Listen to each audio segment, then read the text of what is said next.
Welcome and thank you for joining today's conference, the California ISO Board of Governors meeting. Before we begin, please ensure you've opened the chat panel by using the associated icon located at the bottom of your screen.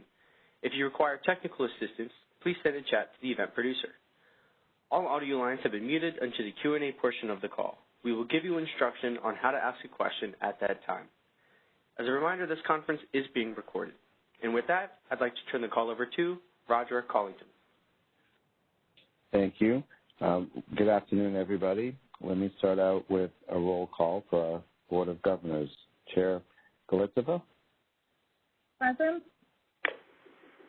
Vice Chair Bagua. Present. Governor Borenstein. Present. Governor Leslie. Present.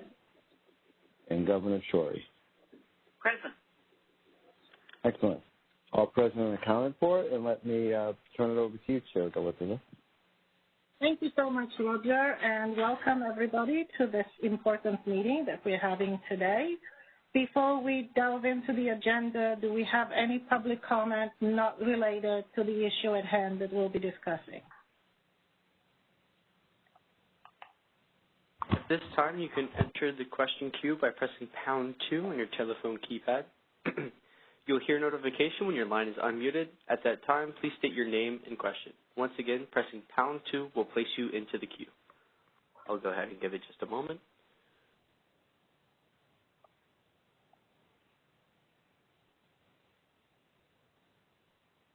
It appears we do not have any public comments at this time. Okay, let's move on to item 2 on our agenda, decision on market enhancements for summer 2021 readiness, load, export, and wheeling priorities. Thank you, Chair Galitova. Before we turn this over to Mark, let me just note for the record that we did receive public comment letters on this initiative. We received 4 public comment letters, one letter from Bonnie Blair and Margaret McNall from Thompson Colburn on behalf of the 6 cities, i.e. the cities of Anaheim, Azusa, Banning, Colton, Pasadena, and Riverside, a letter from Vistra, and a letter from Southwest Load Serving Entities, which are the Salt River Project, Agricultural Improvement and Power District, Arizona Public Service, Tucson Electric Power, and NV Energy. And we also received, the 4th letter was from PowerX that we received. And those public comment letters have all been provided to the board. Thank you so much, Roger. Mark? Thank you, Chair Galitova and board members. Today, Greg Cook, our Executive Director of Market and Infrastructure Policy, is here today to seek your approval on the last market enhancement element we consider necessary for this summer's readiness efforts.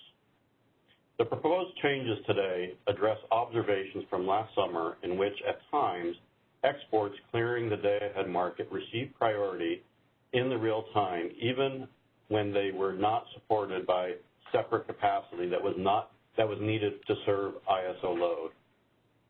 Although modifications the ISO made to its residual unit commitment practices last September helped identify when such exports can and cannot be supported by available supply, the enhancements proposed today further clarify the priority and associated criteria when exports and wheels will receive priority equivalent to ISO load.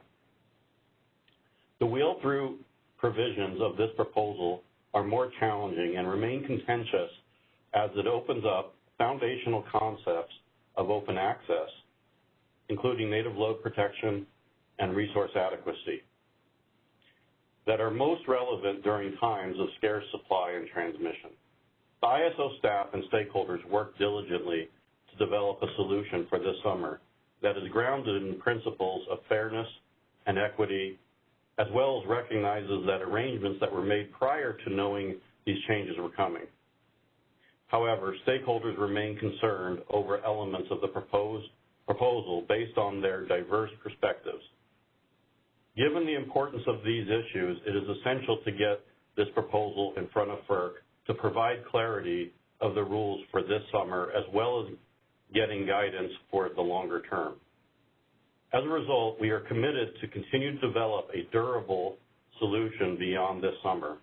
I want to express my appreciation to all stakeholders, including the Department of Market Monitoring, Market Surveillance Committee, as well as the EIM governing body members, as well as our staff, for their engagement and collaboration on this issue. To be clear, as we work through challenging issues like the one before you today, the ISO is fully committed to maintaining open lines of communication and collaboration necessary for successful operations for this summer and beyond. With that, I will turn it over to Greg Cook to walk through the proposal. Thanks, Mark. Good afternoon, Chair Galitova and board members. So I'm here today to present for a decision, our proposal, the final piece of the market enhancements for summer 2021 readiness on export load and wheeling priorities. As a little context, this proposal addresses if we encounter emergency conditions when the market encounters constraints and must manage self-schedules and other non-price constraints in the market. And our proposed enhancements here are designed to fairly balance the need to reliably serve ISO load and also provide open access service to the ISO transmission system, again, with limited changes that we can implement by this summer. Next slide, please. So in response to the issues that we identified from last summer's heat wave events, we're proposing 3 sets of changes to the market scheduling priorities for exports and wheel-through self-schedules as they relate to ISO load. And again, these proposed changes are limited to what we believe is feasible to be implemented this summer, and we do plan on more comprehensive long-term changes that we will begin developing in a new stakeholder initiative that will be starting soon. But for the first set of changes, we're looking to change how exports are cleared in the day-ahead residual unit commitment process and prioritized relative to ISO in the real-time market. Next, we're proposing some enhanced requirements and process for designated new resource adequacy capacity, non-resource adequacy capacity that would be used to back high-priority export schedules. And then finally, change how the market prioritizes wheel-through self-schedules. So I'll go through each of these sets of changes. Next slide, please. So the first set of changes we're proposing is to no longer prioritize exports that clear the day-ahead market over serving ISO load. So the issue we are addressing is that today, even after the changes we made last September, all exports that clear the day-ahead market are prioritized over serving ISO load in real time. And this can be problematic because the residual unit commitment process cannot ensure that resource adequacy capacity that could be needed to serve ISO load in real time is supporting exports clearing the day-ahead market that do not have designated non-resource adequacy capacity to serve that external load. So today we have 2 classes of exports, and the proposed change is to enforce those 2 classes of export schedules all the way through the real-time market. And so those 2 classes of export schedules are first, we have exports that are backed by capacity that is designated to serve that external load and have a higher priority, which would be the same as the ISO load. And then the second class is those exports that are not backed by capacity designated to serve external load, and so those have a lower scheduling priority than ISO load. So in addition to designating non-resource adequacy capacity to back a high-priority export, exporters are also required to rebid that designated resource into the real-time market in the event it is not scheduled in the day-ahead market to maintain that higher scheduling priority through real time. Next slide, please. We're also proposing enhancements to the rules for specifying how a non-resource adequacy resource to back a high-priority export. And this is to better ensure that the capacity backing the export is not capacity that has been sold to an ISO load-serving entity.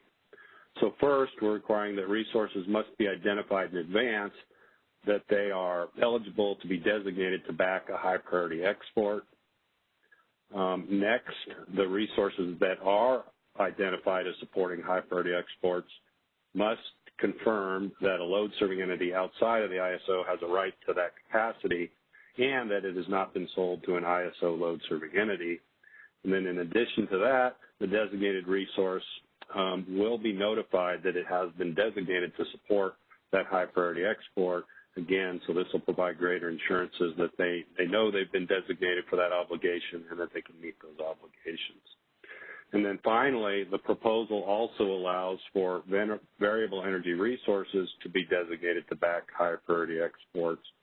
However, the export quantity must be no greater than the lowest 15-minute forecasted output for the hour, and this is to provide greater assurances that the resource will provide sufficient energy to support that export over the hour. Next slide, please. So the proposal also includes clarifications for how resource D rates are treated for resources that have sold a portion of their capacity to an ISO load serving entity as resource adequacy capacity. So today, we default to taking an outage from the non-RA portion of the capacity first, but we're proposing to change this to allow a scheduling coordinator to notify the ISO of a contractual term that specifies how outages are to be applied to the resource adequacy and non-resource adequacy portions of the capacity, and then we will apply those terms to distribute the outage to the resource adequacy and non-resource adequacy portions. However, if they do not specify how that outage should be distributed, we will change the default so now that the ISO will apply a pro rata distribution of the outage against the resource adequacy and non-resource adequacy portions of the capacity. Next slide, please. So the last set of changes that we're proposing are to address the prioritization of wheel-through self-schedules. And the issue that we are addressing is that currently all wheel-through self-schedules that clear in the residual unit commitment process have a higher scheduling priority than imports or internal generation needed to serve the ISO load. And we're talking about wheel-through transactions. Those consist of both the balanced import and export legs. So, as a result, they are usually do not impact reliable operations. However, it can be problematic because, particularly if we're in very tight supply conditions, those wheel-throughs could use transmission capacity that is needed by resource adequacy supply to serve the ISO load. So in order to address this issue, we're proposing to create a separate category of high-priority wheel-through schedules that are needed to serve the resource adequacy needs of a load-serving entity external to the ISO balancing authority area. We then propose to change priorities so that the high-priority wheel-through self-schedules would have the same priority as serving ISO load with self-scheduled supply. Next slide, please.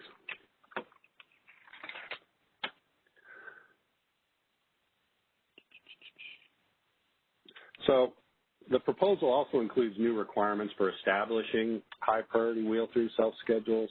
And again, the intent of the proposal is to provide that high-priority status equal to serving ISO load to external load-serving entities that have forward contracted with supply that must be wheeled through the ISO as part of their resource adequacy planning. And so we're having some new requirements to establish these high-priority wheels. And the first one is to ensure that the wheels are planned in advance. They would have to notify the ISO 45 days prior to the month, the megawatt quantity of the wheel. And, I'll note this is aligned with the ISO load serving entities requirement that they have to make their RA showings for the month 45 days prior to the operating month. And then the second requirement is that they would have to attest that they have secured firm transmission to the ISO border for the month for the hours of their contract to serve load.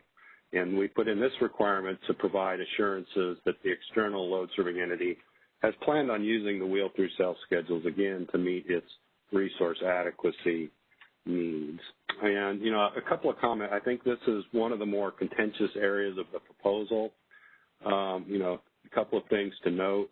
that these requirements that we're putting in place we're really using them as a reasonable proxy for identifying these wheel-through transactions that are needed for an external load-serving entity's resource adequacy needs. And the expectation is that the wheels needed for this purpose would largely already meet these requirements. I also note that we didn't intend for these to directly match up with the requirements of RA imports. The California Resource Adequacy Program is very different and has different requirements. For example, under the CPUC rules, RA imports must contain an energy product with operating reserves.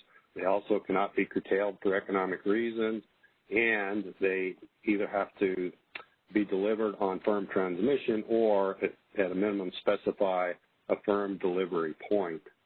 And, I think you'll hear that the external parties have argued that the firm transmission requirement for high-priority wheels is more stringent than what is required for RA imports. And, while we recognize this due to some of the options that are afforded to RA imports, I think it's also important to recognize that RA imports, on the other hand, have requirements that are not required of the high-priority wheels, such as showing requirements. LSEs have showing requirements to show 90% of their RA requirements prior to the operating year, not just the operating month, and they also have must-offer obligations, for example. So what we were really trying to do here is strike the appropriate balance for how we can address emergency conditions this summer.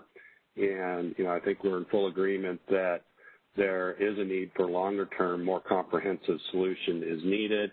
And as a result of that, we're proposing that these changes would sunset at the end of May next year, and we will be starting a new initiative to establish a comprehensive long-term framework for procuring and allocating high-priority scheduling of available transmission on the ISO system. Next slide, please.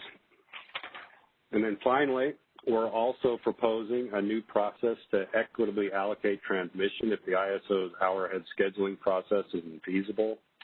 So although the market will provide equal priority to high-priority wheels and the ISO load, the market optimization does not necessarily ensure that we would have a pro rata adjustment that would occur.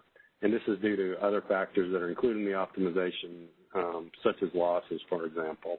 So therefore, we're proposing an administrative pro rata adjustment process that we would trigger if that hour-ahead scheduling process cannot meet demand or in the event it reduces a high-priority wheel-through schedule.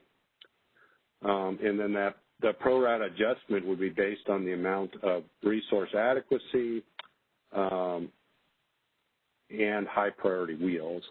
And then the wheel quantity that we would use in the adjustment would be limited by the day-ahead schedule.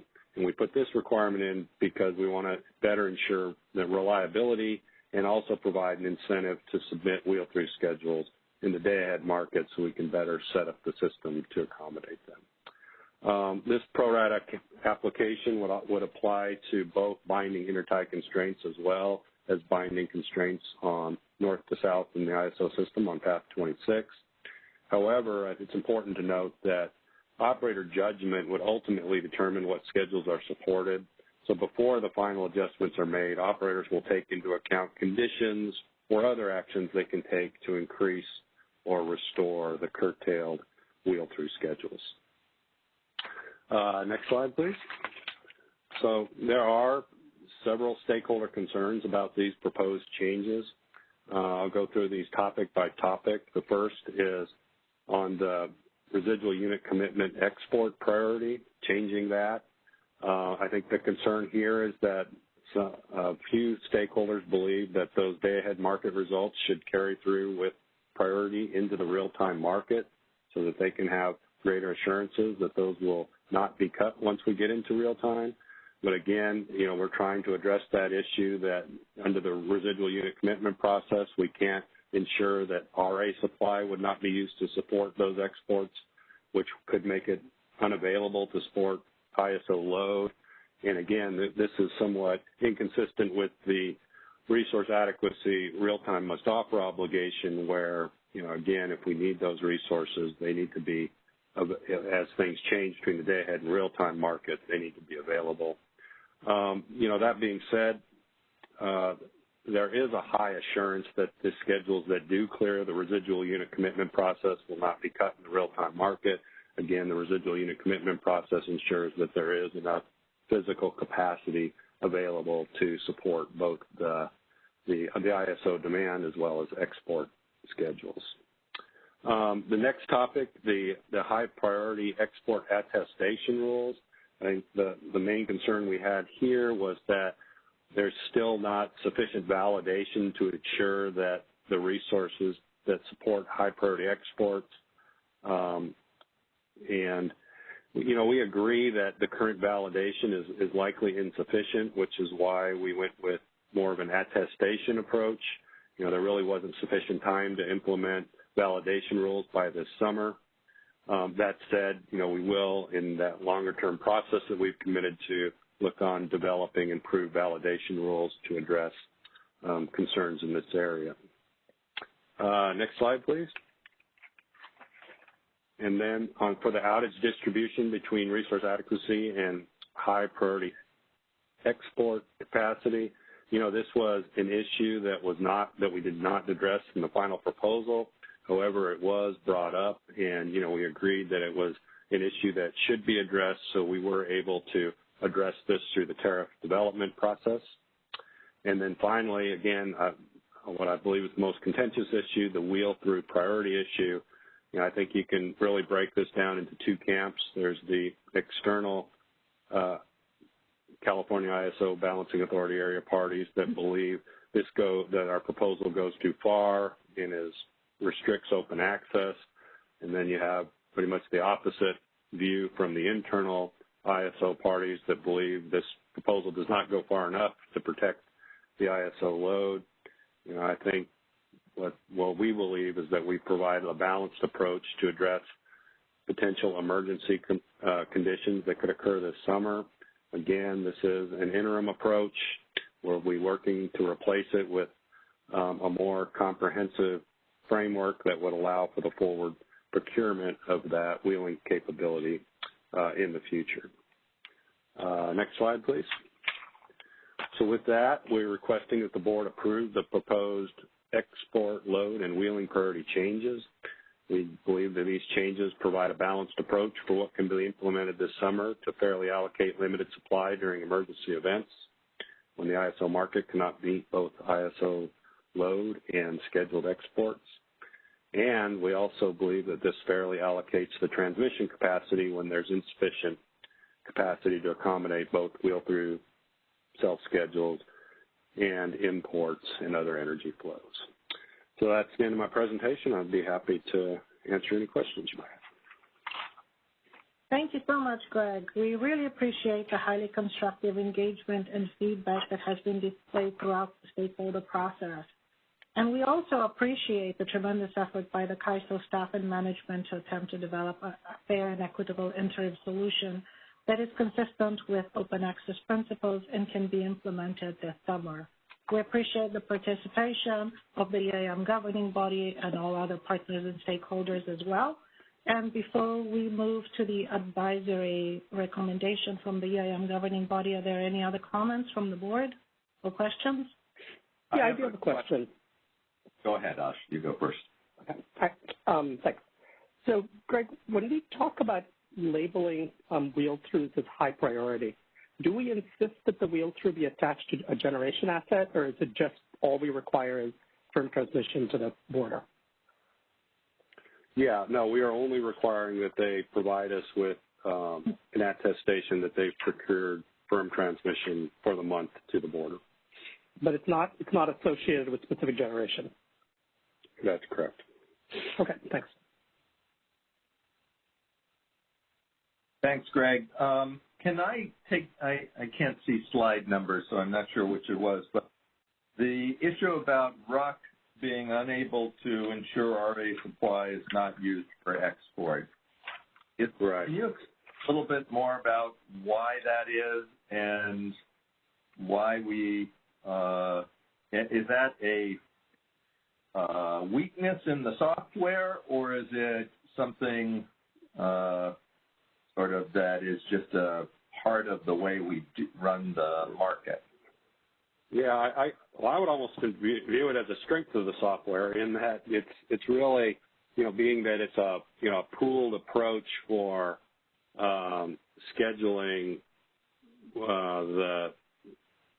doing the energy schedule that's making economic trade-offs for, meeting both the demand needs as well as the export needs. So it's possible through the residual unit commitment process that the optimization will find that it's more that we have at that point excess resource adequacy capacity that is more economic to back that export than the non-RA capacity that's needed to back that export. So it wouldn't necessarily schedule that non-RA capacity. The problem with that is once you get between day-ahead and real-time, system conditions can change where now we need that resource adequacy capacity that the residual unit commitment process was counting on to back that export is now needed for ISO load, and we no longer have that non-resource adequacy resource available to back the export. So that's the issue we're trying to address here to ensure that we can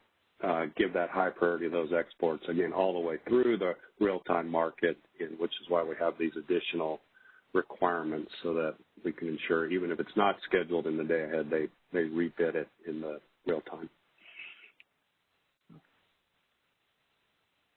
Thanks. Any other questions or comments? Okay, seeing none. Do we have the EIM Governing Body Advisory Opinion? Chair John Prescott. Ethan, can you check to see if he's in the queue? Of course. John, I believe you have been unmuted. Can you hear me now? Yes, we hear you, John. Okay, thank you very much. So good afternoon, Chair Glitova and governors. I am speaking today on behalf of the Western Energy Imbalance Market Governing Body. The governing body met virtually on April 19, 2021. The meeting focused on staff's proposal for market enhancements for summer 2021 readiness, load, export, and wheeling priorities. Our decisional classification for the proposal is advisory.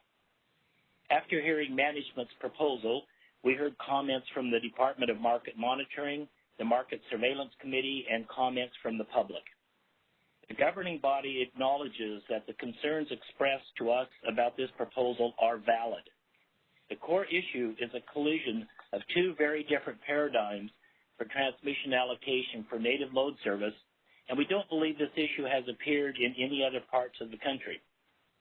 The same issue going from traditional term-based firm and non-firm transmission service to market-based transmission service is making the issue on wheel-throughs and native load service particularly complex and vexing, especially while in a compressed time frame as we prepare for operations this summer.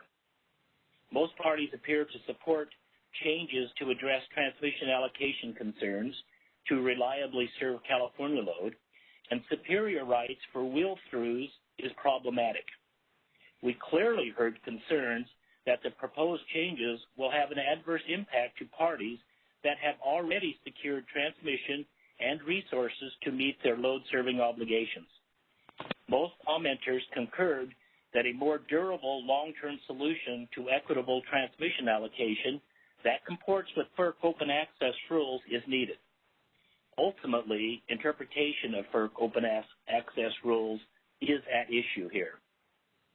This issue is much bigger than the scope of the Western EIM governing body, as stated in our charter, which is to promote, protect, and expand the success of the EIM for the benefit of its participants as a whole. Finally, we were also concerned that this proposal may negatively impact the positive regional cooperation that the Western Energy Imbalance Market has produced. For these reasons, the governing body voted to provide the following advice to the Board of Governors, and I'll read to you the motion. Moved that the EIM governing body does not opine on the substance of management's proposal related to the export load and wheeling priorities set forth in the summer 2021 readiness proposal. The EIM governing body, however, advises the Board of Governors to take the necessary steps to start a regional stakeholder process and engage the FERC as necessary to proactively create a durable, long-term regional solution to this issue.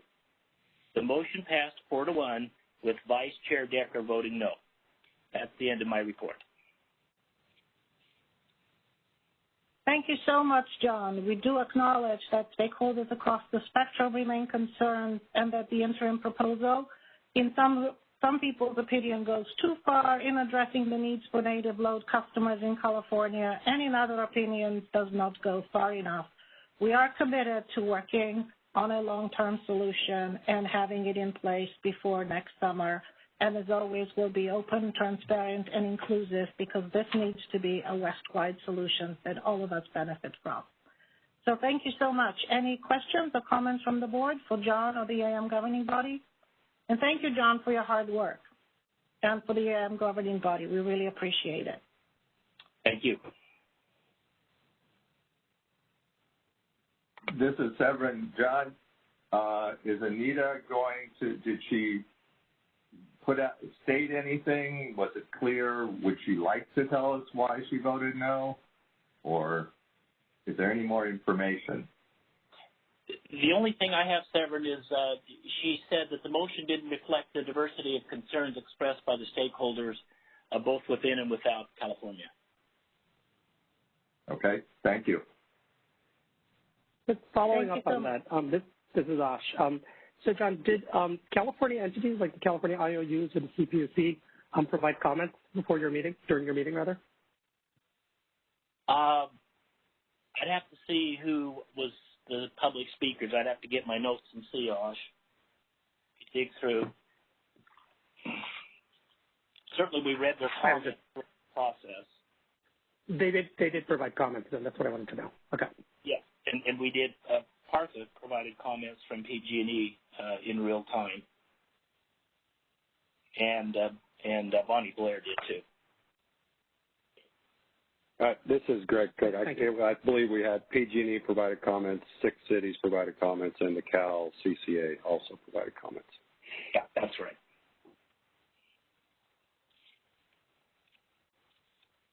Yes, it has been an engaging and very open and inclusive process throughout, as with all ISO stakeholder processes. We really pride ourselves on it. Thank you to ISO staff for running them so well. Okay, moving on to the Department of Market Monitoring comments on summer 2021 readiness proposal, export load and wheeling priorities. Eric Hildebrand. Okay, good afternoon. Good afternoon. We appreciate the opportunity to comment today on this issue. We know it's very controversial, but it's also very important. It's a very important issue to address before next summer, just in case the ISO and the rest of the West find itself in a similar situation as to last summer. And the ISO's proposal does effectively address, on a relatively short time frame, one of DMM's key recommendations coming out of the load shedding events last summer. And specifically, we recommended that the ISO clarify its rules and processes for curtailing exports versus balancing area load, and that it work with stakeholders and other balancing areas to modify these rules as needed to make them more similar across different balancing areas.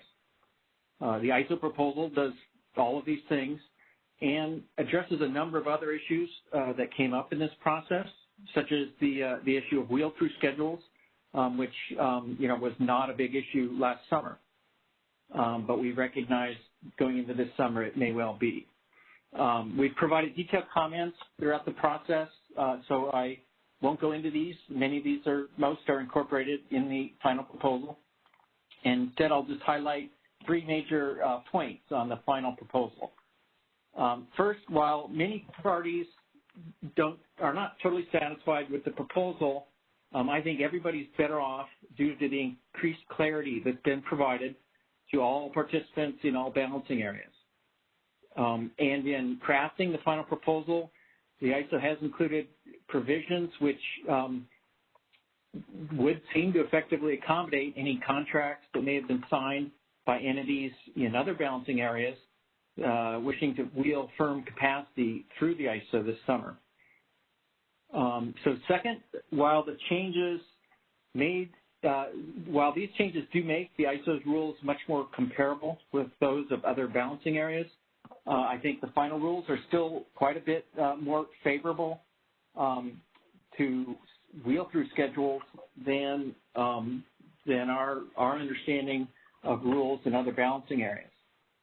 As I mentioned, the temporary rules will grant equal priority to many wheels, even when these schedules do not have long-term firm rights, and there may not be any extra transmission beyond what's needed to serve balancing area load. So in that sense, it seems more favorable than the existing rules in other balancing areas. Beyond the summer, as Greg noted, the ISO has committed to look at having a process to examine how much firm rights might be available on a long-term basis, and we support that and look forward to participating in that process. Finally, on the issue of open access, I know parties, on both sides are, cite their position as being most consistent with the principles of open access.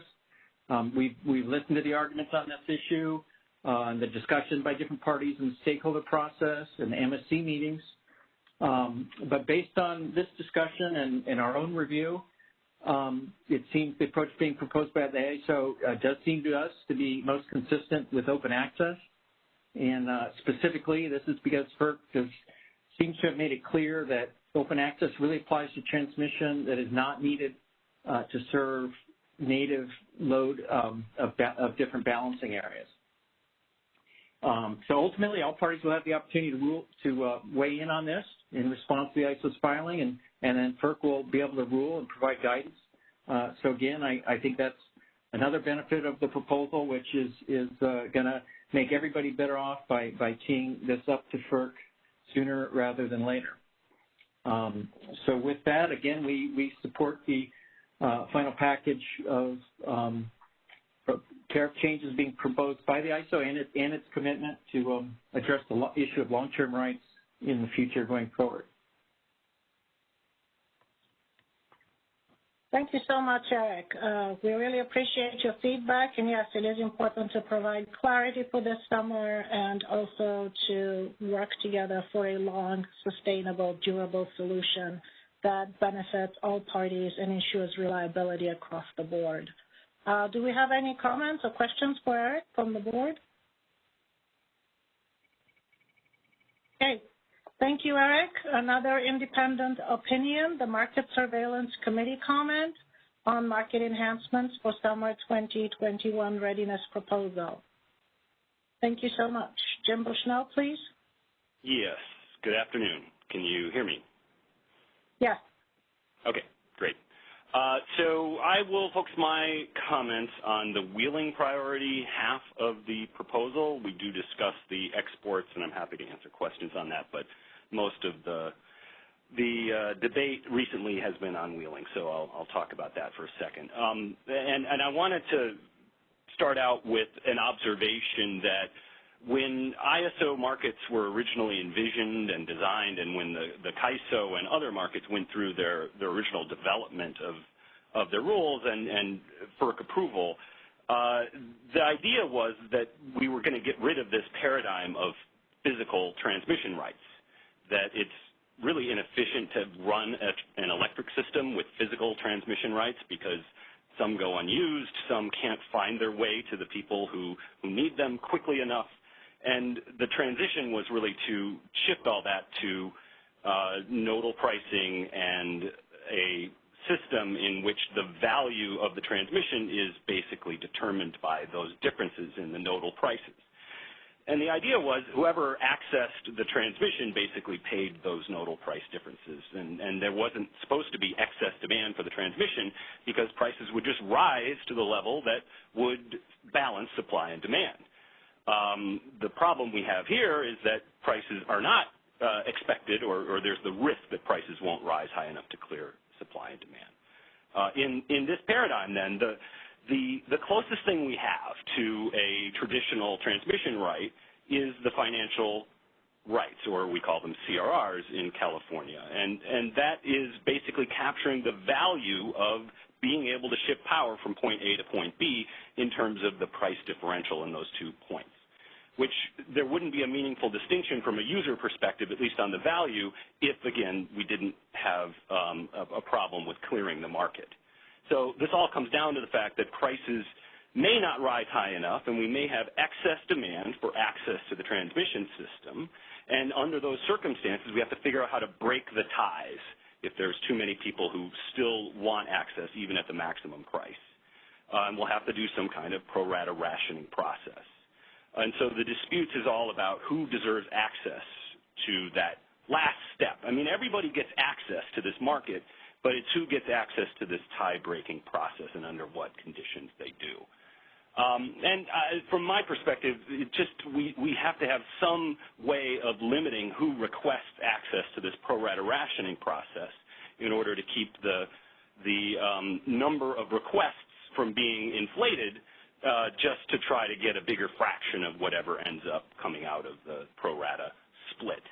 And so the spirit of the proposal that the CAISO has put together is really with that in mind, that trying to identify, as Greg said, the wheels that are really being depended upon through expectations that the pricing wouldn't change or the priorities wouldn't change, things that were being relied on for the equivalent of what we would call resource adequacy or long-run resource adequacy planning in other areas. And so the PT wheeling requirements are based upon that spirit. There's certainly still some disagreements about exactly what should and should not be part of those qualifications.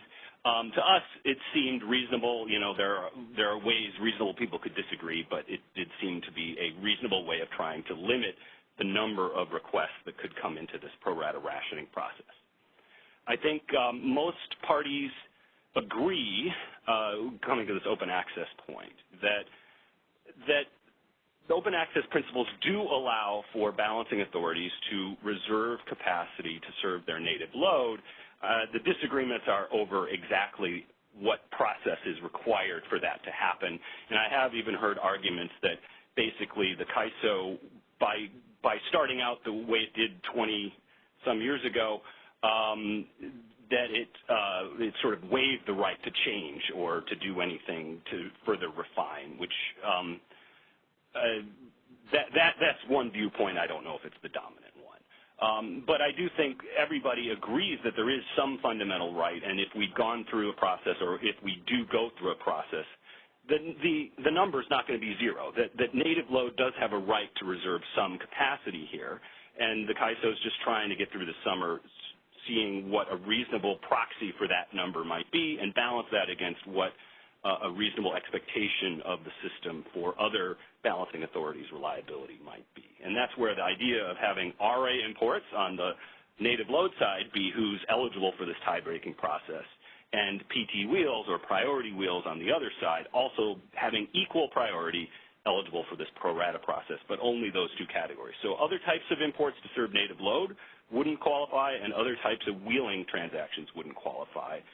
Eric raised a good point about the certainty. Arguably, those who qualify for priority wheels do benefit from having a certainty that they will not be lumped in with a whole bunch of other wheels that might arise under various pricing circumstances. And so for those wheels that do qualify for the priority status and are, to the extent they're backing these long-run reliability plans, this proposal relative to not doing anything to differentiate between wheels arguably benefits that category. Then lastly, I'll just say something about the points that have been raised on whether RA capacity should have to have the same contract forms as PT wheels in order to deserve the native load priority. I think it was Greg who put it well. That wasn't the spirit behind this. I think some people will argue that that is, in fact, the case, but this goes back again to I think, a determination of what's the necessary process for identifying what the quantity of transmission that native load is eligible to reserve for its own needs, and exactly how it does that, and whether those qualifications need to be linked to specific contract forms or specific sources of generation. There are certainly, I believe, practices that allow for substitution. I think there's disputes over exactly what the timing and appropriate stance of those substitutions are, and that's how I view this as at the root of what ultimately I think FERC is going to have to make a judgment on what exactly qualifies as a legitimate reservation for native load and what doesn't. So I'll stop there. Happy to answer any questions if there are any. Thank you so much, Dr. Bushnell. Any questions from the board or comments on the MSC report? Thank you. We really appreciate it. The clarity is needed for this summer. It's a short-term fix, and we need to focus on the long-term solution, as everybody has underscored, is important as a next step. Okay. Angela, can I just ask one question? Or Absolutely. Of course. So thank you, Jim. That was really useful. I just want to go back to the very beginning of your statement that this was, in some sense, not envisioned because the market was envisioned to clear this. And what we are doing now is creating rules for when the market doesn't clear it among ties that are all valuing it at the price ceiling, basically. Is that a fair summary? Yes. Okay. And so, and I would say that this is why we always thought of this as open access, that everybody has access to this market-based process. And it's just this special case of exactly what happens when you have excess demand still in this market-based process. So a lot of the discussion has been about, is this the sort of the symmetric treatment that other VAs have? But my understanding is that the whole structure is not symmetric, in that we're not talking about a market that is getting up to a price cap and then at that point appealing to some allocation mechanism. Is that also your understanding? Yes, that is my understanding, that the CAISO, under normal circumstances, is in effect putting up its entire transmission network for sale, and only when the supply and demand do not balance at the maximum possible price do these kinds of issues arise. And to my understanding, that's not how it works outside of ISOs, that the idea of it's a much more long-term process where physical rights are identified as feasible and then sold, and they can be substituted, but there isn't this idea of selling all of the transmission every hour.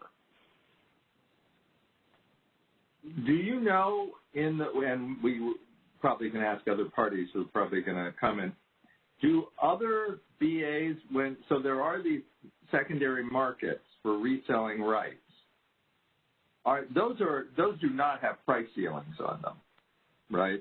I mean, those are bilateral trades that can occur at whatever price possible. Is that right?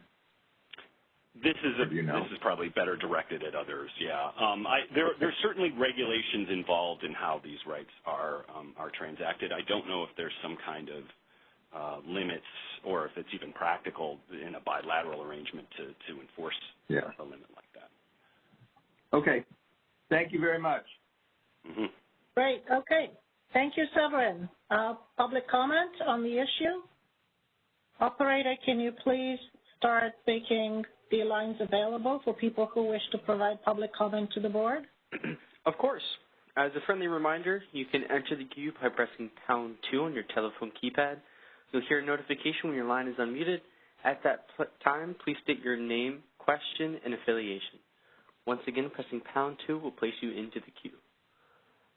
It looks like we have 3 in as of now. I'll go ahead with the first caller. Caller, you are unmuted. Please go ahead. Chair Galitova, Vice Chair Bhagwat, Governors. My name is Brian Thaker. I'm Director of Regulatory and Market Affairs for Middle River Power. Middle River Power owns just under 2 gigawatts of generation within the CAISO footprint, and we're currently developing a solar project and 2 battery energy storage projects also within that footprint.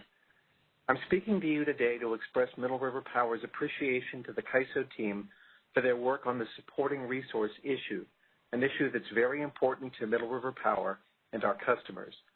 The CAISO's proposal will help provide equitable treatment for RA and non-RA capacity from the same generating unit.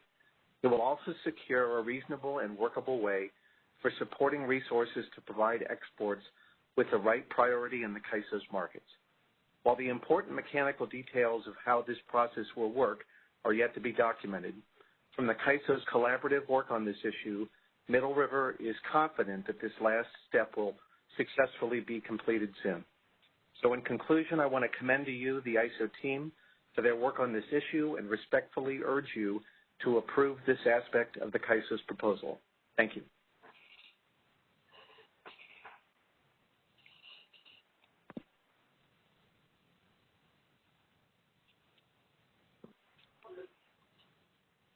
Angelina, you may need to unmute your phone. We can't hear you. I'm so sorry. Thank you so much for your comment. Any questions or comments from the board? Okay, moving on to the next speaker, please.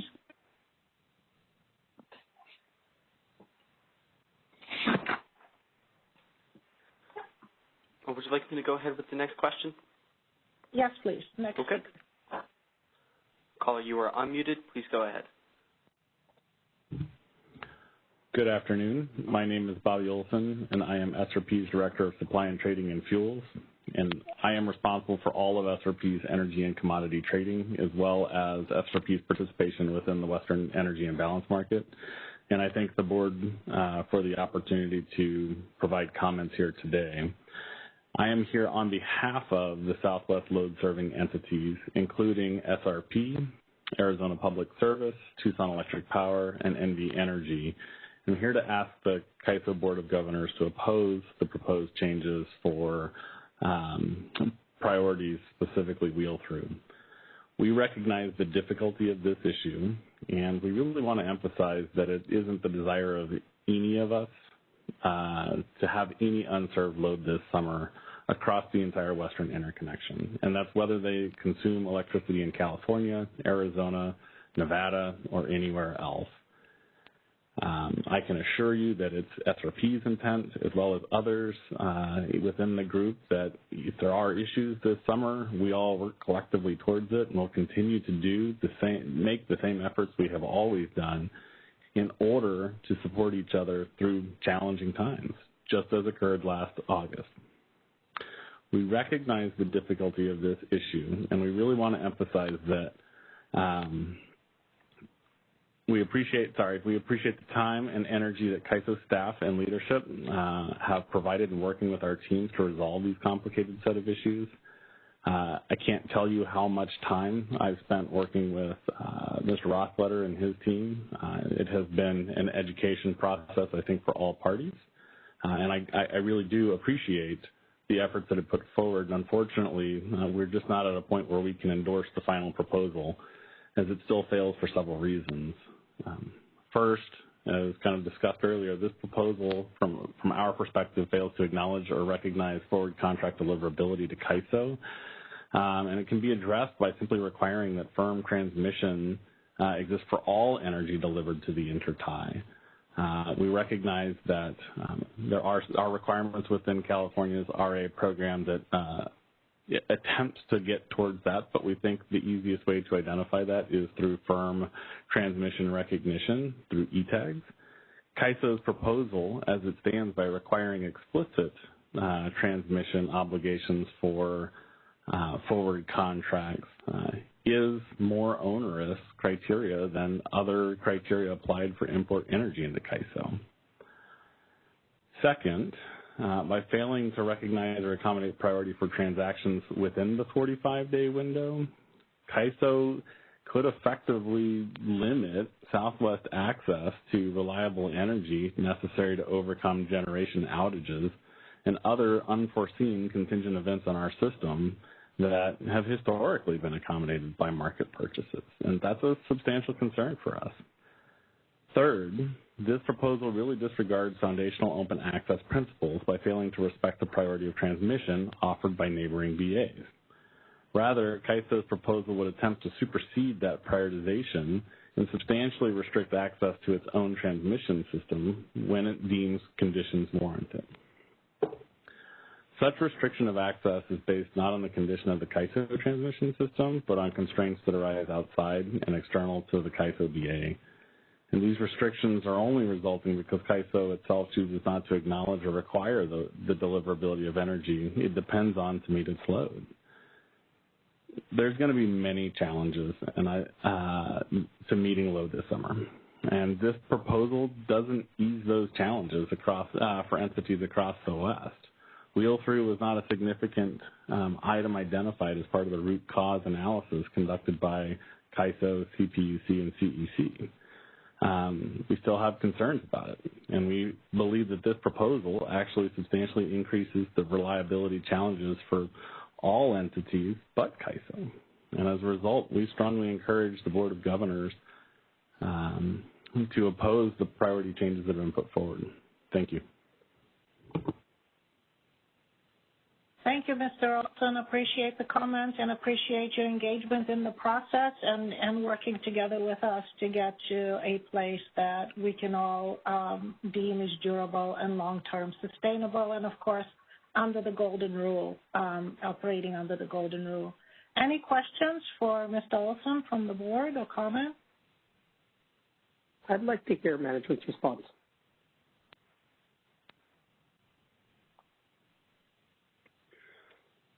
Yeah, this is Greg. I'll take the first shot at it. I think, there was a number of concerns raised there.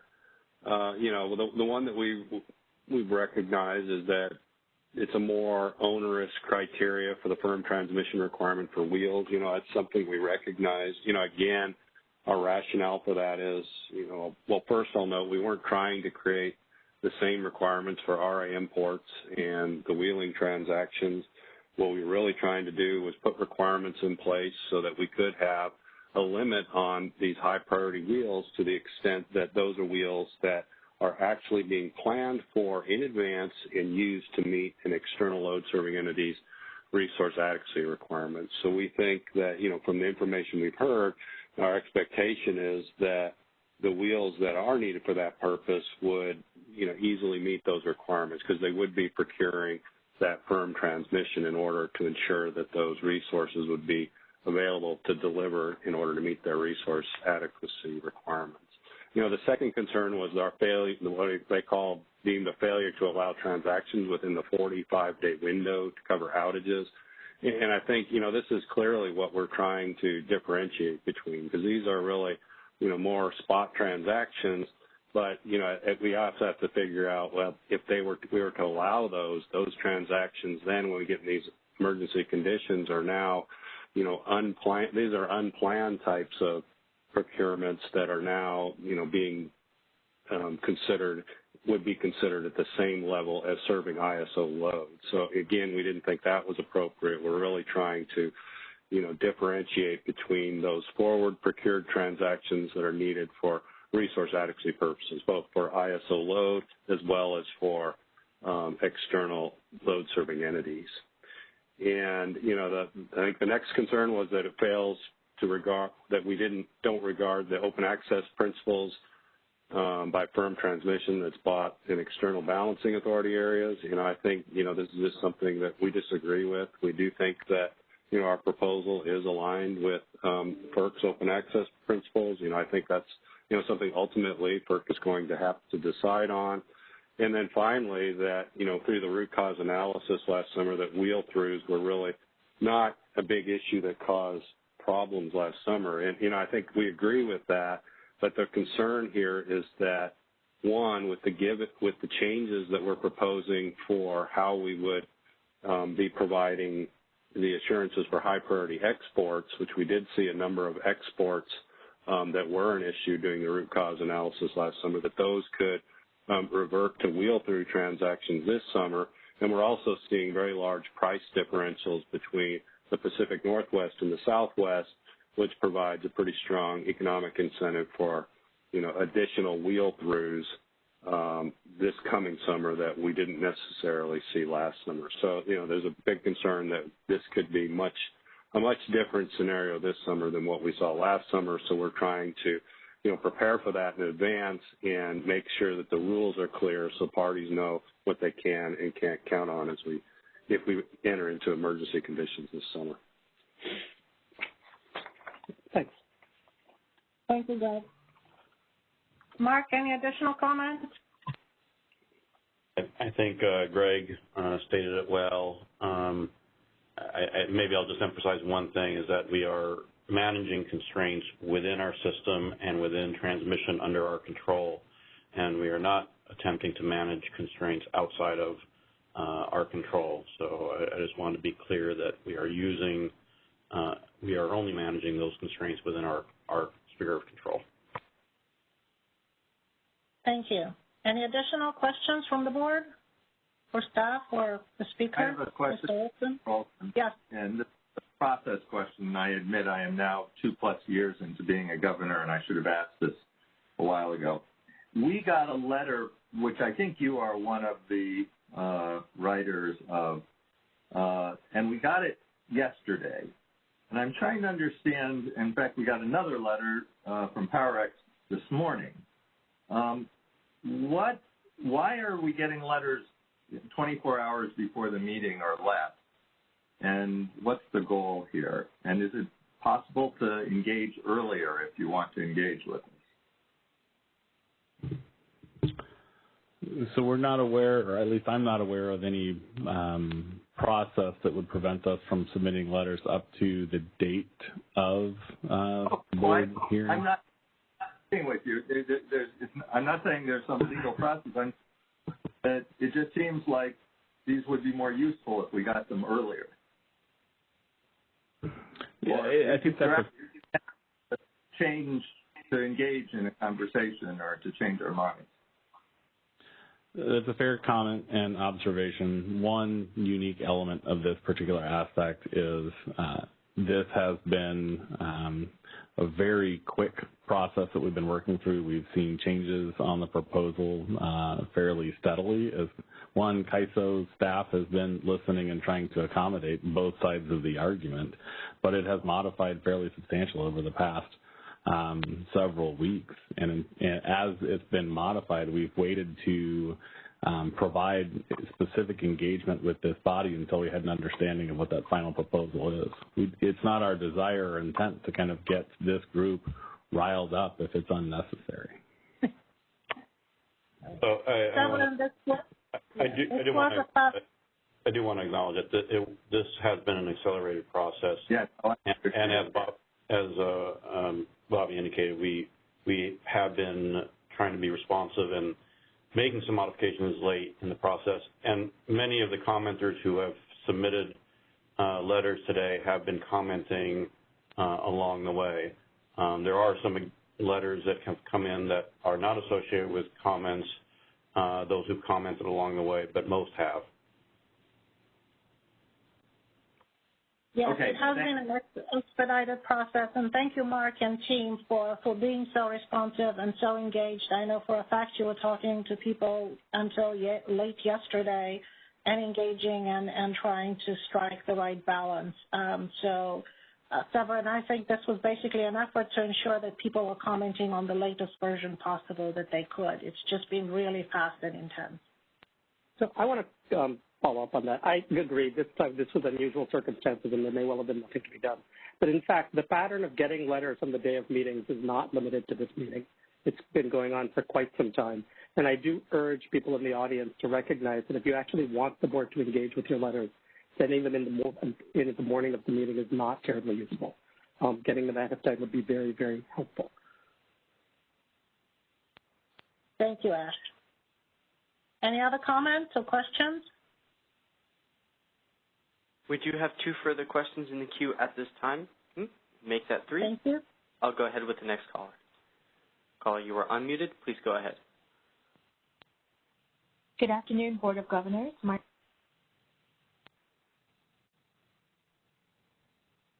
we lose the speaker? Oh, I believe she is back. Good afternoon, Board of Governors. My name is Dawn Honestcourt, and I'm speaking on behalf of Southern California Edison. Thank you for the opportunity to comment on this proposal. SCE appreciates and supports the CAISO's efforts to make changes aimed at improving reliability for this summer.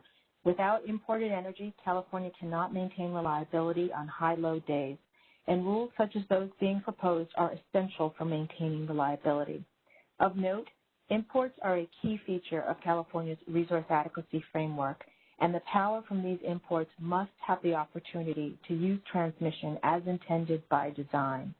In effect, during conditions of limited transmission, the CAISO now proposes to create a new type of priority wheel-through that under certain stress conditions would share transmission pro rata with imports serving California load.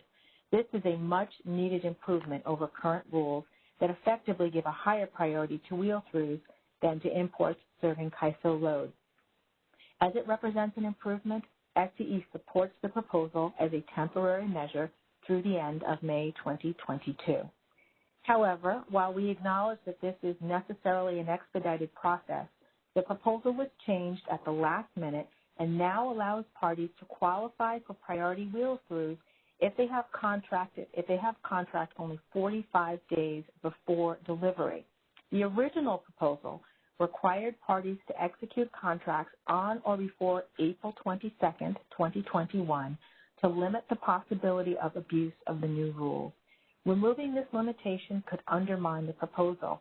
As such, SCE requests that the board instruct the CAISO staff to reinstate this contracting deadline before approving the proposal. Finally, while this represents an improvement as noted already, the proposal still does not sufficiently recognize the need to ensure that transmission necessary to maintain CAISO reliability, particularly transmission associated with resource adequacy contracts, is properly available to serve California load. SCE looks forward to implementing a more permanent solution that better respects the resource adequacy framework and better ensures California reliability. Thank you. Thank you so much, Ms. Honestcourt. Before staff responds, any questions from the board members? We're good so far? Yeah. Could you say a little more about the abuse you're worried about from the 45-day advance contract? I think the concern is that for the contracting months that are coming up, folks might rush to create contracts that may or may not be the best contracts and valid contracts. So we believe that using the April 21st deadline means that there won't be a temptation to actually try to do some interesting contracting between now and June. Yeah, and I'm trying to understand what that would be and how serious a concern this should be. I understand that in the abstract one might worry about it, but in the concrete, how would someone take advantage of this, and what would be the cost of taking advantage of it? And I am just hearing this for the first time, so I'm doing this in real time. So I'm trying to, that is the concern about it. So I'm trying to figure out what the concern in concrete terms would be. Who might be able to profit from that sort of gaming of it, and what impact it would have. Have you done an analysis of that? I don't think we're trying to point specific fingers. We're just sensitive to the fact that the minute rules change and there is a pending deadline, folks will try to take actions to meet that. So I think that our suggestion is that, the rule comes into effect and therefore people are not tempted to actually go out and do perhaps call them sham contracts just to meet the deadline. While wheels might not have been identified as a large problem for last summer, this summer might be very different. So we don't really know what the world would look like. So we would just prefer that that deadline be set for tomorrow to remove the temptation and make the gaming possibilities. But this is Ash Bhagwat. Don't I mean, it's not enough to enter into a contract, right? You need to have firm transmission rights to the border.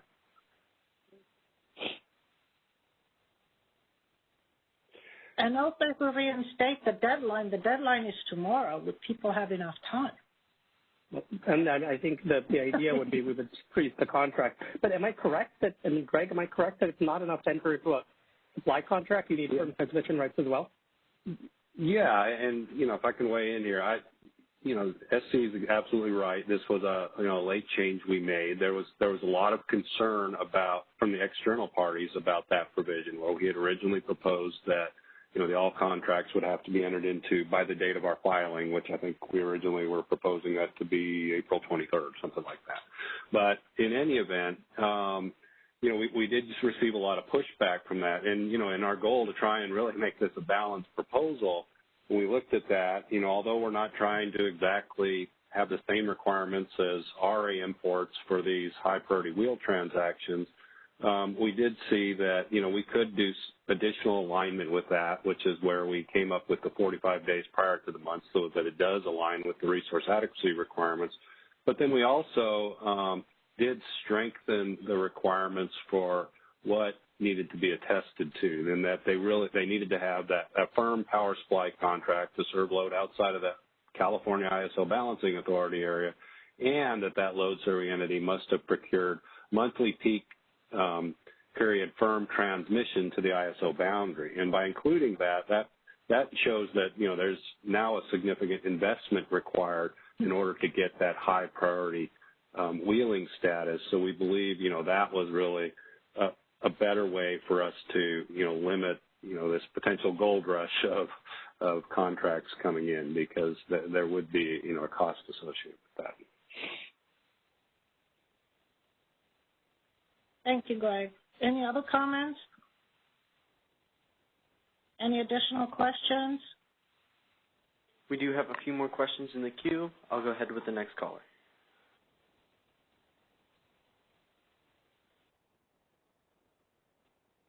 Caller, you are unmuted. Please go ahead. Good afternoon, Chair Golitova and Governors. My name is Meg McNall, and I'm with the law firm of Thompson Coburn on behalf of the 6 cities, which includes the cities of Anaheim, Azusa, Banning, Colton, Pasadena, and Riverside, California. I'd like to start by thanking the CAISO management and staff for their work in this stakeholder initiative. We've previously submitted to the board a letter that outlines in more detail the 6 cities' views regarding the CAISO management proposal, which we urge you to support, or which we support and we urge you to approve. I'd like to briefly address the contents of the other public comment letters and comments provided by other parties this afternoon, most specifically the comments on behalf of the Southwest LSE group. And I'll be brief. These parties argue that the CAISO proposal is contrary to FERC's open access principles, and they challenge the idea that CAISO native load should have priority for use of the transmission system that CAISO native load has been funding in large part for years through the TAC. These parties do not cite any FERC precedent or authority in support of their views. You'll note that from the letters that have been submitted. The Southwest LSEs actually go a bit further and argue that external entities that would like to wheel over CAISO facilities should have priority access to the CAISO grid because they have firm rights on systems outside the CAISO. This view isn't grounded in any legal authority that we are aware of, and it certainly isn't required by open access. I'll conclude here by thanking you for your time. We look forward to continuing to engage with the CAISO and other stakeholders on these issues when this proposal is filed at FERC and in the CAISO's future stakeholder initiative for a more permanent solution. Thank you. Thank you so much. Any questions? We'll make a call from the board.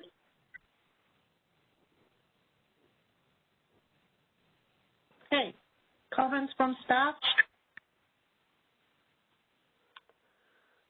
Hearing none. Okay, moving to the next speaker, please, operator. All right, give me one moment.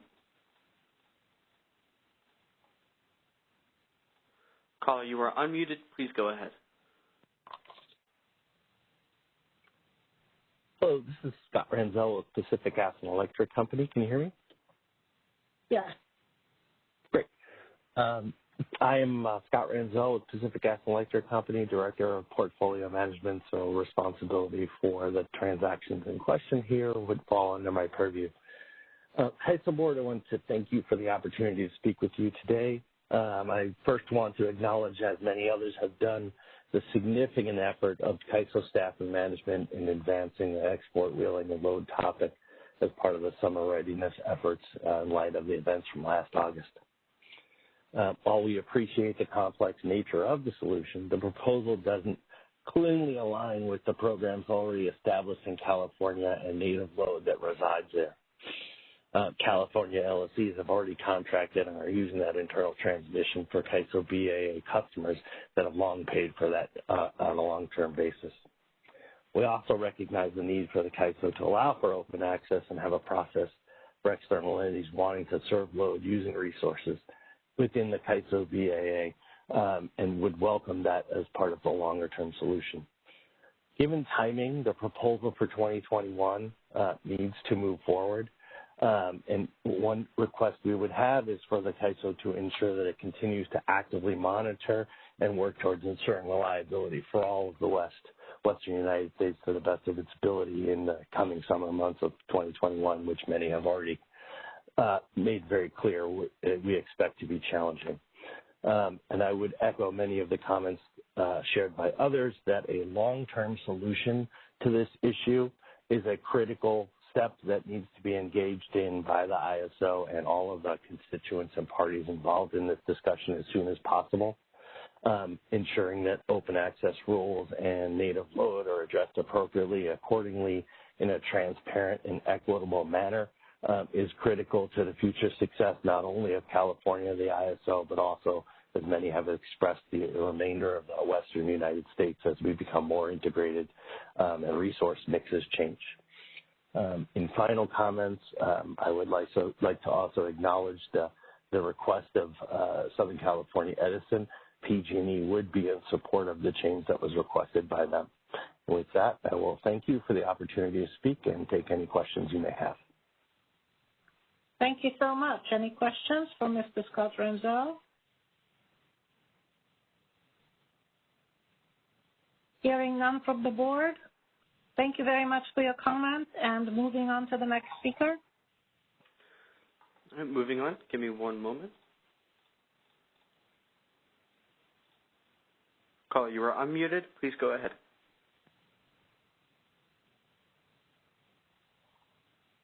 My hand is not raised. Oh, I'll go ahead and adjust that. Moving on to our next caller. You are now unmuted. Please go ahead. Hi, good afternoon, Chair and Board of Governors. It's Mark Holman with PowerX. First, I wanted to express our appreciation for the opportunity to speak today, as well as the hard work and efforts that the CAISO has put into this initiative. It is clearly a divisive issue, a challenging issue as we head towards the summer season, and load-serving entities and balancing authorities seek to prepare themselves to maintain reliability. I will keep my comments brief, but I really wanted to share perspective of what we are seeing on the ground in the months leading up to this initiative, and in particular, how this proposal will allocate limited transmission space at import ties between different categories of imports that are wheeling through to the Southwest, as well as imports serving load in the CAISO Balancing Authority area. And where we have a particular concern is related to a third category of three categories that I am going to describe. Category one is where load-serving entities in the desert Southwest have contracted on a forward basis with Northwest suppliers that have real identified resources that are surplus to their needs, delivered on firm transmission to the California border, the California Southwest LSEs, have gone out and competed in the bilateral forward markets, contracted for that supply from real identified physical resources delivered on firm transmission to the border. Similarly, there are California LSEs in the CAISO BAA that have engaged in that exact same activity. They have gone out and competed in the forward marketplace to secure real identified supply from physical suppliers delivered on external firm transmission service to the border. We fully understand the need to allocate limited transmission between these similarly situated categories that are seeking to ensure reliability through engaging in the appropriate activity that supports competitive forward markets and the open access transmission framework that exists outside of the CAISO BAA, particularly given that the CAISO admittedly does not have an existing mechanism for allocating transmission on a forward basis when we get into the circumstances that we have reliability challenges and their market is unable to solve it. However, it is the inclusion of a third category that deeply troubles us. There are also California LSEs that have chosen not to compete and secure supply from identified resources delivered on firm transmission to the border and have instead engaged in import RA contracts with marketers where there is no supply identified and or there is no transmission service arranged to the border, yet those contracts where an entity has chosen not to compete for real forward physical supply, not to secure transmission to the border, those contracts will be included in the allocation amongst the three categories. And in our view, that subverts the open access transmission framework of the CAISO's neighbors. It undermines the proper functioning of competitive forward markets. And for that particular reason, we are concerned with this proposal moving forward. I greatly appreciate your time and consideration today. Thank you. Thank you so much for your comments. Any questions from the board before we hear management's response? Yeah, I have a question. Go ahead, Devin. Mr. Holman. When these contracts were signed, which I take it you're suggesting that this third category should not have the same priority as the first and second. When these contracts were signed, do you think everyone understood the rules as they now operate that give priority to wheel-throughs? And I'm just wondering how much people envision us getting down to a quantity allocation mechanism in what I think was generally envisioned as a price allocation mechanism. Yes, thank you for the question. I guess I would say this in response. Contracts are continuously signed over time heading up to delivery period, so there's no set period in time when contracts are signed. They continue to be signed both in the past and going forward. But I do think this change has become a surprise to everyone. I will say that all entities have known for many years what the open access transmission framework is that exists outside, what steps they should be taking if they want to acquire firm supply reliably delivered to the CAISO boundary. But this new proposed change, I think, came as a surprise to many. Okay, thanks. You're welcome. Comments from staff, Mark, Greg? Yeah, this is Greg. I appreciate the concern, and we have been long advocating that there are improvements needed for the resource adequacy import rules where they need to be specifying the physical capacity behind the resource. That being said, again, we're looking at what are the rules that we can have in place for this summer. The current CPUC rules are what they are for RA imports. I think, as I mentioned in my comments there, the CPUC does have requirements for their RA import contracts. Again, they do have a number of requirements on them that they have to contain an energy contract with operating reserves that can't be curtailed for economic reasons, and they also at least have to specify a firm delivery point. I understand that doesn't go, I think as far as PowerX would like to see it go, but at the same time, that is the supply that some of the resource adequacy supply that we'll be counting on to serve California load this summer. So, again, we're looking at what can we implement by this summer. We're having to accommodate the current rules that are in place. And, I believe the proposal we put out there does, a fair job in trying to balance those needs and really trying to, again, differentiate between, what is being used to meet resource adequacy requirements both within California and outside of California. So, Greg, this is Ash. Let me follow up on that. I want to make sure I understand two things. One, this is the third category that Mr. Holman mentioned. This is RA capacity. So it's capacity that we are relying upon to meet our RA standard. That's correct. I think that, the way that it was described, it's just that it was simply, import RA contracts with marketers.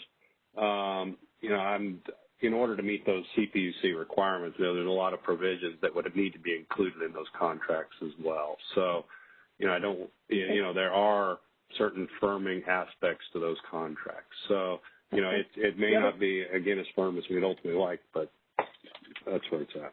Sorry. And the other question is, assuming that they have not bought firm transmission, which is obviously not on our system but someone else's, that's not really our bailiwick, right? We don't control whether or not those resources can get to our border because it's not our system. Right.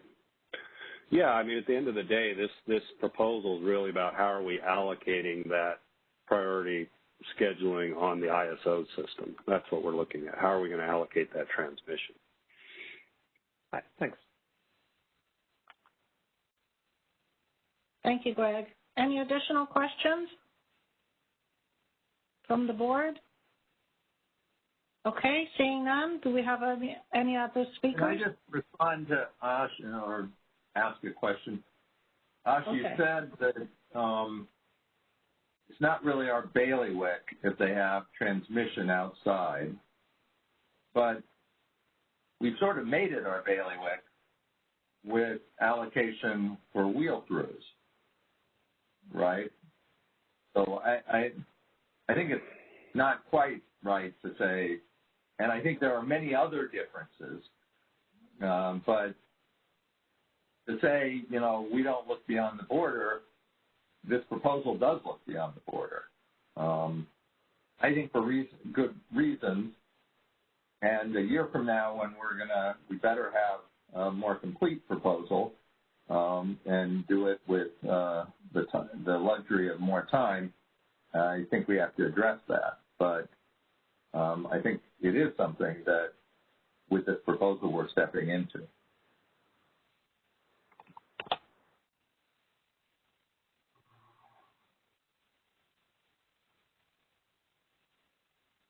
Okay. Moving on to the next speaker, operator. At this time, there are no further hands raised in the queue. Any other comments from board members? Clearly this is a very delicate balancing act between different paradigms and a very challenging and complex issue before us right now.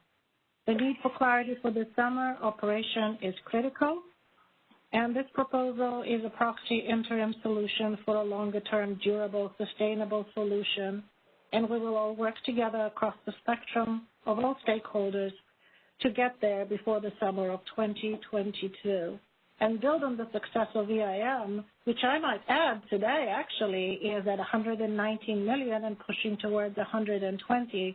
We want to ensure that that continues and it develops accordingly to greater integration across the West. We all depend on each other, and we need to work together to get to a common solution.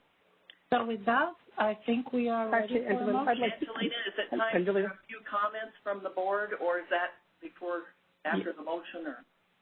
No, it's saying it's now. I'd also like to say something, but please, Jen, go first. Yeah. Okay. Yes. Comments from the board. All welcome. Thank you. Well, first off, I have to say, I certainly have picked a very interesting time to join this board. Yes, welcome, Jen. Quite an education, I have to say. And I have certainly appreciated all of the hard work that has gone into this. I tried to read all of the stakeholder information. I particularly wanted to thank our DMM staff and also especially our Market Surveillance Committee. I found their report extremely helpful, so thank you to those groups who I know are trying to give us some independent assessment. This is a very complex problem, and I think we've heard a number of speakers say that while we can all hope that we have a nice, mild summer, on the other hand, I understand the governor already has now announced that 2 counties are in full drought condition. We probably have to prepare and expect the worst, as they always say, and that's part of why we're having this big and very difficult discussion. The other thing I've gained from all the comments that everyone has filed is that maybe this is one of the first times we've really had to confront the difficulties and the seams issues associated with California being a nodal market and the rest of the West being under a more traditional firm transmission reservation under open access tariffs where only surplus transmission is put up for sale. I think it's the Market Surveillance Committee report that talked about the fact that in California we're really putting the entire system up. And now we're trying to figure out what do we do when we're confronting some shortages. I will say I think that across all load-serving entities in the West, the first obligation is to keep the lights on, and that didn't happen last summer. So we know we have to address the issues that we can address and get it done by this summer while working towards a better overall long-term solution. And I heard general consent or assent from all of our speakers today that people understand and are prepared to do what we need to do between now and next May to try and come up with a better fix that is a long-term answer to the problem we're confronting. So from my perspective, I do see this as an interim fix. I do think we have to do something by this summer. We recognize we're trying to get as many pieces of the puzzle in place as we can so that we don't have a repeat of what happened last year. I think that we simply have to recognize that for the California Balancing Authority obligations that we have, it's unacceptable to have rolling outages in California to accommodate wheeling through transactions which are prioritized over blackouts here. On the other hand, I also understand that we have load-serving entities throughout the West that are also trying to meet their resource responsibilities and assure that they don't have outages. I know that it's an acceptable tool from a pure reliability perspective because obviously you want to prevent cascading system outages. But really from the consumer perspective, from the public perspective, it's not an acceptable tool. So we need to do what we can to mitigate that risk. And my last pitch, I suppose it's to everybody maybe that's listening in on the call, we need to try and solve this problem in the West. I recognize that this filing is going to be made with FERC. We're all going to march off to D.C. I think the ISO staff will be strenuously supporting what potentially we're going to be doing today. But really, I think we probably don't want to sit back and wait for Washington to tell us what to do. We should be working on what is the answer that works the best for all of us, recognizing that the California ISO has both its balancing authority obligations, but it also has a real interest in promoting and extending and continuing the success of all of our regional market work. So that's kind of my 2 cents for today. Thanks. I'd like to follow up on that. I agree with everything that Jen just said. First of all, I want to say thank you to the staff. This was obviously an extremely difficult project. And frankly, the fact that the staff came forward with a compromise that everyone is unhappy with to my mind, suggests they did something right. And I'm going to support this. I'm very confident that this is the staff proposal is consistent with open access standards because, as Jen said, our system we're allowed to use our system to serve our load. Having said that, I know that this is a temporary solution. We need a better long-term solution. I agree it needs to be west-wide, and I would also think that one of the things we are learning is that we run an integrated transmission system in which transmission planning needs to be part of the process too. We need to be thinking about how we're building transmission, not just with, and this is everyone, not just CAISO, not just with our needs in mind, but with the region's needs in mind. And I think I would urge everyone involved in this to also think about how to move forward in that direction. Thank you, Ash. Thank you, Jen. Yes, working together on solving the west-wide issue is in everybody's interest. So let's focus on getting there by summer of 2022. Any additional comments? Yeah, I will just say this has been very enlightening, and reading all of the filings and letters and has been a little head-spinning at times. There's a lot of detail here, but I think that the staff has done a really remarkable job in trying to weave our way through to something that is workable for this summer, and that it's not, I think, anyone's idea of where we should be a year from now, and this will continue, and we will ask staff to focus on it and come up with something that is more workable for everyone by next summer. And thank you. Yeah. And Angela, I just want to add that from the root cause analysis that was done by the three major entities in California at the governor's urging, I am really impressed with the work the ISO staff did untangling all the issues that were in there and continuing to work with the CEC and the CPUC because, one thing taught us what happened last summer is our interdependence with our other agencies as well. So I think that the ISO staff did Herculean work and that it's really good to hear it substantiated by Jim Bushnell and DMM that we have identified the right issues and that we're addressing these issues. And I think it's been illuminating for those of us that, like Severin and myself, who came on to the ISO board several years ago about what the original intent of the ISO was and now the kinds of issues we need to address regarding California load. And the interconnection between RA and the transmission. So anyway, I want to thank them and also our colleagues at the EIM and those in the Western Grid because we are fully committed to working with you as we move forward. Thank you. Thank you. Thank you so much for your comments. And yes, we all appreciate the hard work that staff has put into this and the delicate balancing act in weaving through these issues, as Severin pointed out as well. I do believe we are ready for a motion. Okay, excellent. Move that the ISO Board of Governors approves the proposals for load, exports, and wheel-through market scheduling priorities as described in the memorandum dated April 19, 2021. And move that the ISO Board of Governors authorizes management to make all necessary and appropriate filings with the Federal Energy Regulatory Commission to implement the proposal described in the memorandum, including any filings that implement the overarching initiative policy but contain discrete revisions to incorporate Commission guidance in any initial ruling on the proposed tariff amendment. And do I have a motion, please? So moved, and I would also like to say that the ISO board will be keeping an eye on this issue, and we will be requesting periodic updates from staff on where we are and how it's progressing. So I move this item. Okay, and second? Second. Seconded. Second, I think Severin was the winner on that. Great enthusiasm. Yeah. Well, it is good to be highly engaged.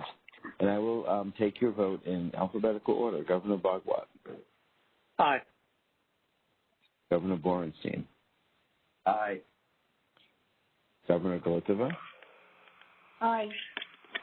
Governor Leslie? Aye. And Governor Shorey? Aye. Thank you, Governors. The motion passes. Thank you very much. Any other additional comments or items that people would like to have for discussion? Board or staff? Elliot? Yes, Chair Gillespie, this is Elliot Mainzer, and I wanted to just obviously been very, very attentive to the conversation today over the last several weeks, and certainly appreciate the acknowledgement that's been made of the hard work of the ISO staff across the board, and I certainly want to echo that. I also want to just really make sure that we also really express the appreciation on behalf of the ISO of the input that we've received from stakeholders. You know, we're working with folks both inside California and especially outside of California, who also have extremely important reliability obligations for their customers. We really honor that, we really understand that, and I just want to provide that additional level of assurance that early next week we'll be huddling back together as a team and starting to get our heads together around how to start taking on that longer-term solution. We recognize that's an extremely important issue for everybody. I do know there's a lot at stake here. You know, we want to continue the collaborative relationships, extending our partnerships, our markets across the West. We are woven together. We're interconnected. We have to be able to solve these issues together. So I just wanted to really express my profound appreciation for the input from our partners and our absolute commitment to work together to find a long-term durable solution. So thank you very much. Appreciate the opportunity to comment.